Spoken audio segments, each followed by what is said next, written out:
Americans love a big truck, but you all know that that's not the only option, right? The Ford dealership will sell you a truck that can tow, say, a teardrop trailer all the way up to a 23,000-pound tractor. But towing capacity is not all there is to consider. Here's the secret. You probably don't need as much truck as you think. And frankly, we think that the midsize Ranger is perfect for most folks. Let me show you what we mean. We're Edmunds, and we test hundreds of cars each year on the road and at our private track, so you get the most trusted reviews.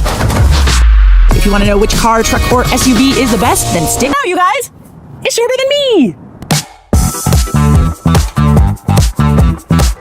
Now, the Maverick is the smallest and most affordable truck that you can buy in the United States, but don't underestimate this thing. For right around $30,000 or $37,000 when it's well equipped with all-wheel drive and the hybrid powertrain, you get a whole lot of truck. In fact, we bought this one for the Edmunds year-long road test fleet. But first, let's get the cons out of the way. Now, the Maverick is based off of the Escape crossover platform, so you're not going to get that same trucky driving experience that you might be expecting, and some folks really like that. Plus, the backseat can be a little bit small. You're not going to find any more room than what you would find in a RAV4, say. Plus, some drivers really like that high seating position of a bigger truck, and even if you get the lifted off-road specific Maverick Tremor, you're just not going to get that here. So for a lot less money, you can get quite a lot of truck capability out of this thing. I mean, you can seat 5 if you need to. It can go up the fire road to the campsite, no problem. It's got plenty of power. It's got all-wheel drive. There's even Apple CarPlay on that big old screen. I have no complaints. Plus, if you get the tow package, you're gonna have no problems tugging a couple of jet skis, an aluminum boat, maybe even a teardrop trailer. Easy peasy. But the real advantage here is the Maverick's fuel economy. Now, yes, we've got another hybrid that we're looking at today, and we'll get to that a little bit later. But the truth is, no truck can touch the Maverick's fuel efficiency. But if you want to buy a used Maverick, remember that Ford did not introduce an all-wheel drive hybrid combination until 2025. And this thing's size means that it's easier to drive and live with every day than any of those bigger trucks. And if you're looking for easy, check out the link in the description. We've got all kinds of tools over at Edmunds.com to help you find the right vehicle at the best price.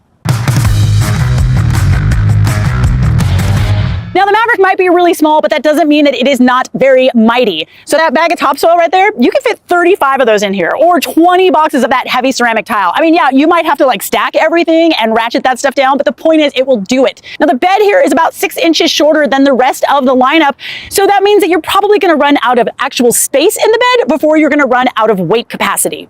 Now, here's what I wanted to show you. So you've got your F-250, you're going out to the beach or something, so you got your big old giant cooler, and I'm gonna live with my legs, and now I gotta get it up here.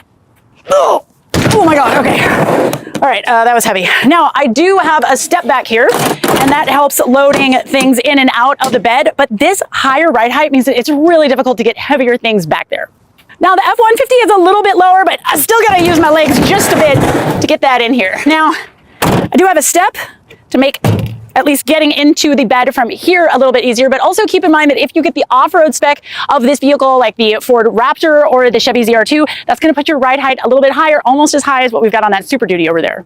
Now, our Ranger's got the FX4 off-road package, so in the end, that means that the tailgate's about the same height as what we have in the F-150, but I don't have any kind of a step here to make getting into the bed easier. Now, in the Maverick, the liftgate is about the same height as what you'd find in a small SUV, and I don't even have to fling this thing back here. For the amount of weight that you can haul and the ease of use, Maverick takes the cake. Now, the Maverick might have the shortest bed, but I've got this cool little tailgate hack. Just put this little guy up there, and then the tailgate is angled, so I can get a full 4x8 sheet of plywood, and it's flat. It takes up the entire bed space, but it's flat. No tailgate tricks for the Ranger, but the plywood does fit right in between the wheel wells. As expected, no problems in the F-150, but if you wanted to actually close this tailgate, you would need the 8-foot bed, and that's only available in the regular cab on the base model. And in the F-250, you can make that plywood fit with room to spare, and you can get the 8-foot bed on any trim. Now, the moral of the story here is that the Maverick is an affordable and efficient truck that can do all of your amateur truck stuff. Unless you're loading 4x8s on the daily or you need more cargo room and a little bit more interior space, the Maverick makes a lot of sense. I feel like Goldilocks, it's the perfect size. Now, in the compact truck world, you only have your choice between the Ford and the Hyundai, but here in mid-size town, you have a lot more options. You can get a Toyota Tacoma, a Chevy Colorado, the GMC Canyon, the Nissan Frontier, and of course, this Ford Ranger here that we've had for about a year. And if you want to know how we liked all of these vehicles, we've got full ratings and reviews over on Edmunds.com, so click on those links below. Now, for $35,000, you can get a stripped out base model, but we recommend the XLT. That's going to give you a lot of good options and four-wheel drive. Now, keep in mind, in the Ranger, you can only get this size cab and bed, but in the Tacoma and the Frontier, you can get a larger bed. However, all the other trucks, you're gonna have to go up a truck size if you wanna get more room in the back. As for the cons, well, it's really all about the interior. Even though this midsize truck, it's bigger than the Maverick, but you really don't get a lot more space inside. I mean, the rear seats across the board in the Colorado and the Tacoma, they're just really, really tiny. But the advantage here is that this is the smallest body-on-frame truck that you can buy. So where something like the Maverick is gonna feel more like a RAV4, this Ranger is going to feel like an actual truck. It's gonna give you that trucky driving experience that a lot of people really like. Plus, the midsize level is where we start getting into those off-road variants, right? I'm talking about the Chevy Colorado ZR2, Toyota Tacoma TRD Pro, and of course, the Ranger Raptor. These vehicles are super capable, even on the most gnarly of trails, like Jeep and Bronco capabilities. And sorry, not sorry, they look super cool too. Plus, you get a ton of capability without too many of the downsides that you would get from driving a huge truck, right? The rear suspension back here can handle a full face cord of dense firewood or 45 sheets of plywood. Plus, these midsize offerings can tow almost double as what you can in the Maverick. I'm talking about a larger fiberglass fishing boat, maybe a midsize RV, or a fully loaded utility trailer.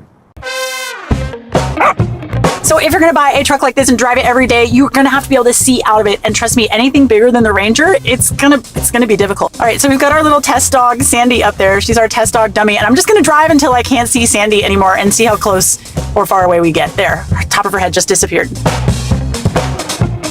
Now, in the Maverick, I should be able to see Sandy for longer, which is better for visibility, right? So let's see, 1, 2, 3, there, her head disappears. Now, in the F-150, I expect Sandy to disappear pretty darn quick because I'm real high and this hood is real long. And there's her head. Now, you would think being high up would give you the best visibility, but it's all about the length of the hood. So Sandy is going away right now. I feel like I'm very far back from Sandy. There could be 16 Sandys in front of this truck and I would never know it. The moral of the story here is pretty clear. The larger the truck, the worse your forward visibility is. A long hood can be a big road blocker even if you're up high, so y'all better get used to using those forward cameras. Now we're talking! Full-size trucks. This is where you're going to see the most competition. You can get one of these from Ram, Chevrolet, GMC, Toyota, plus you've got the electric alternatives like the Rivian and the Sierra and Silverado EVs. And this one here is the icon. It's the F-150. Now here you can get 3 cab and bed sizes. So if you want a single row of seats with a big old long bed for all work and no play, yeah, you can get it. Or maybe you just want to spend like, I don't know, $100,000, get a limo with a bed. Ford will sell that to you as well. Now, a stripped out version of this vehicle is going to be right around $40,000, but the mid-trim XLT, you're looking at closer to 55 grand. But this one is the Lariat with the hybrid powertrain, and y'all, it is $83,000. And that's really the problem with vehicles of this size is even a modest build can get so prohibitively expensive for normal everyday people. Plus their size, it can be really problematic trying to drive this thing in the city or just living with it day to day. Man, I do like this. I mean, I got these lazy boy seats. I got a giant center console here for all my truck stop snacks. And you gotta get the full-size truck props for all of the space you have in this rear seat. This truck is a road trip hero. And the F-150 is way more comfortable over bumps than the Ranger or the Maverick. And you can get a lot of engine options. Like you can get a V8. So if you're willing to pay for it, you can get proper performance. And you get the feeling that you can do anything in this truck. So you want to haul a long trailer with 2 horses in it? Yeah, you can do that. It can tow almost any RV. You can put a pallet of bricks in the bed, or you can put like 60 bags of that mulchy topsoil back there. No problem. All right, so you want to talk about everyday livability? I'm in the F-250 and I'm about to pull into a parking garage. And I'm taking a real wide turn and I'm hoping I do not hit any of these ticket machines. It's so big. I actually have to take off my seatbelt so that I can get the stupid ticket.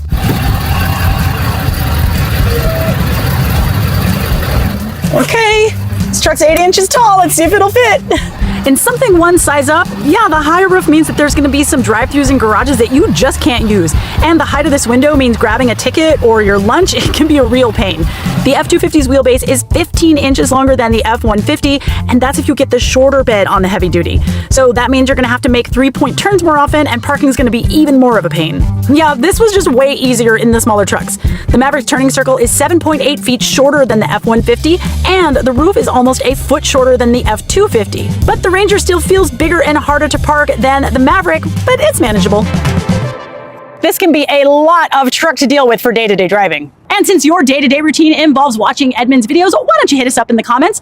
Let us know if we missed anything, if you've got any questions, or maybe if there's a video that you want us to shoot. And if you found this video helpful, why don't you help us back and give us that old like and subscribe.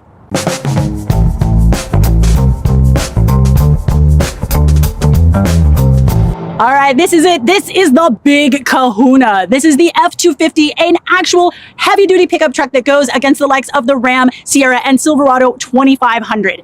Now, if you need to have the utmost in capability and you can live with the shortcomings and the price, this is the one to get. And the price is as big as the truck. I mean, sure, you can get a stripped out single cab for about $50,000, but the XLT, that's going to be right around 60 grand. And if you want to add the diesel, you're looking at $70,000 or $75,000. But this one right here is a platinum with the diesel and the off-road Tremor package, and it's $108,000. I know. But the good news is that you can get that diesel here in the heavy duty, right? The problem is it's really expensive. The Duramax, the Power Stroke, the Cummins, all of those are going to add a lot of money to the bottom line, but you will get a massive amount of torque and not awful fuel economy, but you can get over 1,000 pounds of torque if that's what you want. But man, you can do anything in this vehicle.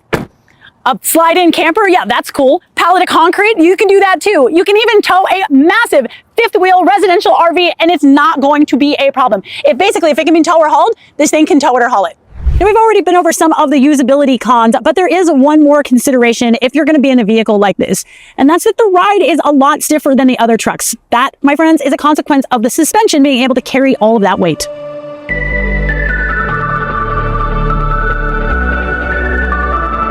So what have we learned here? Well, you really need to be honest with yourself about what you're going to use your truck for and the amount of convenience you're willing to sacrifice for that utility. I mean, yes, it is nice to have a little bit of wiggle room when it comes to towing and hauling, but in general, it's wise to not buy more than you need.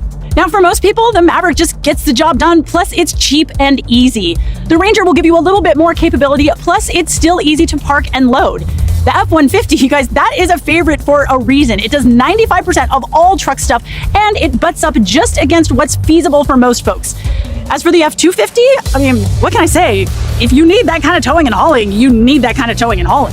Now, for me and what I need to do with the truck, well, my trailer and race car weigh about 5,000 pounds. I've got to haul a couple of tires, some gas cans, tools, spare parts. So really, the Ranger is the perfect truck for me, but make mine the Ranger Raptor. Thanks so much for joining us today. If you want any more information on these trucks, you can do it over on Edmunds.com.